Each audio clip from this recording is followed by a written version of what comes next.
Now that we have all the official information, let's go over all the inputs. Of course, we have the combo inputs. Next to that, we have the 1/4 inch monitor outs and the 2 1/4 inch headphone outs. 2 HDMI outputs for connecting monitors and displays. 4 HDMI inputs for connecting HDMI video sources. And then this is where it gets interesting. We have USB 1 for primary video output and multitrack audio. We have USB 2 for device control and a secondary audio interface. USB 3 is for an external USB storage device. USB 4 and 5 are for connecting webcams and Rode USB audio devices.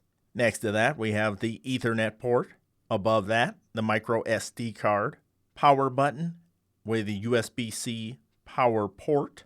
And on either side, we have the 2 little external antennas for Wi-Fi and Bluetooth connectivity.